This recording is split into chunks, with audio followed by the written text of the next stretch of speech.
Hi, hello everyone. I'm Kai, the leader of Group 7. Today we will talk about church functionalities. Church functionalities includes four parts. The first is convention, the second is differentiation, the third is implication, and the last is regulation. Now, to better understand each part, we will talk about consumptions below. Hello everyone, my name is Đỗ Ngọc Bảo, and today I will tell you about conjunction, the logic of AND. Conjunction is a crucial part of true functionality, where the true value of a composed proportion is determined solely by the true value of each simple component's proportion. Conjunction drawn with two simple proportions, P and Q. Its symbol like the pointed hash between P and Q, read as P and Q. The function is expresses that both conditions must be true at the same time. We have the critical truth definition. The core thing to remember about conjunction is its definition for its true value. The composed proportion P and Q is true if and only if both components proportion P and Q are true. So, in other words, if either components proportion P or Q is false, or if both are false, the entire conjunction. Now we have a simple example. We have P is it is raining, and Q is I have an umbrella. So if P and Q is dry, it will be like it's raining and I have an umbrella. But if P is raining, but Q is I don't have umbrella. It's 1 past 4. So this conjunction is 4. Or the P is not raining, and the Q's I still have an umbrella. Is 1 past 4. So this conjunction is for 2. And of course, if the board is 4, like it is not raining and I don't have an umbrella, the board is 4. So this conjunction is 4. So, to summarize about the conjunction is this conjunction is true only if both are true. Hello, my name is Ryan, and now let's dive into the fascinating world of logical disjunctions, starting with what we call inclusive disjunctions or the standard OR. In logic, this concept combines two propositions which we label as P and Q, and is a fundamental building block in understanding how statements work together. So, what are the rules? First, this statement is true if proposition P is true, if Q is true, or here's the key, if both P and Q are true. That's what makes it inclusive. On the flip side, it's false only when both P and Q are false. Let me give you an example to make this clear.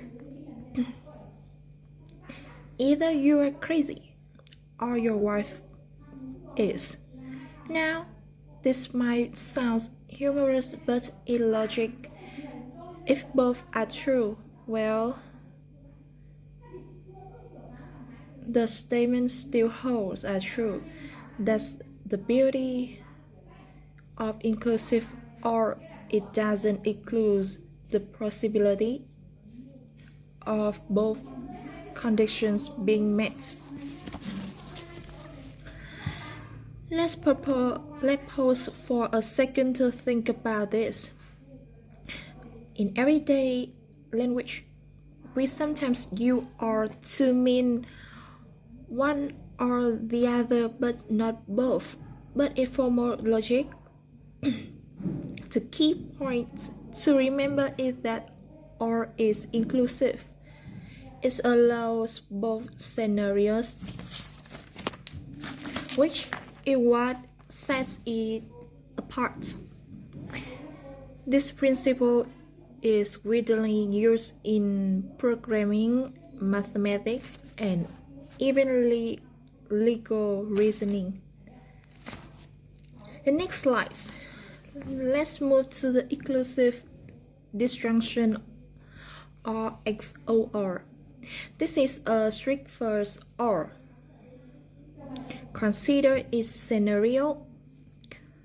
Either you are his father or that guy is. So the rule here is that the statements if true only if one is true, but not both. If you are his father, it's true. If that guy is his father, it's true. But if both of you are, or neither of you is, it's false. So why? If both are his father, it contradicts the idea of one true parents. If neither is, the statement doesn't hold. Inclusivity is useful in logic puzzles or systems like computer circuits, where only one condition can apply. The big difference from inclusive OR is that XOR demands just one truth statement.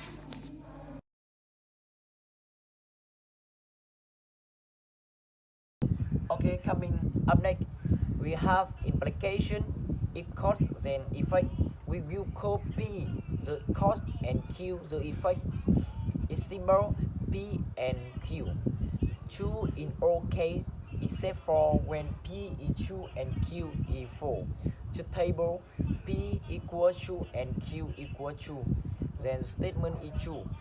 P equals true and Q equals false, then statement is false. Then P equals false and Q equals true, then statement is true. And finally P equals false and Q equals false, then statement is true. Example, if she married him, infer they are honeymooning.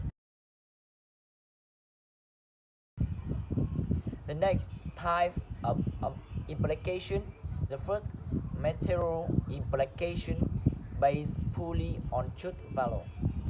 The second entailment, if P is true, Q must be true in all possible worlds. And finally, implication, Q can be inferred from P in context. Example, P is she finished the exam. Q is she answered a question. Entailment is logically true. Implication is contextually assumed.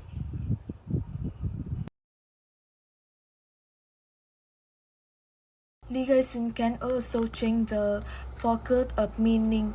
For example, non-students pay the full fee. Students do not have to pay the full fee. Their two sentences focus on different groups, though their meaning are not the same.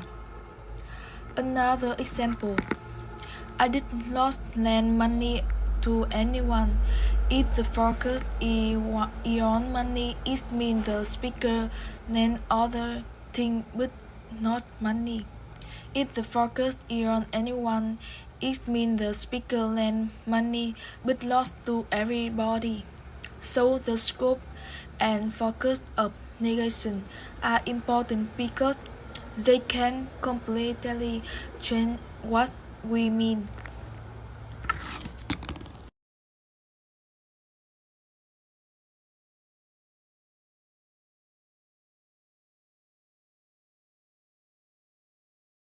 Negation can also change the focus of meaning. For example, non-students pay the full fee. Students do not. Hello everyone. Today I'm going to talk about negation, structure, and focus. Negation means making a sentence negative. For example, she loves her country. She does not love her country. We can also have a double negation where two negative make a positive. For example, not unhappy mean happy. Common negative word include no, not, never, rarely, and in, era, or none. Be careful because similar sentence can have a different meaning. Mary is unfriendly. Mary is not unfriendly.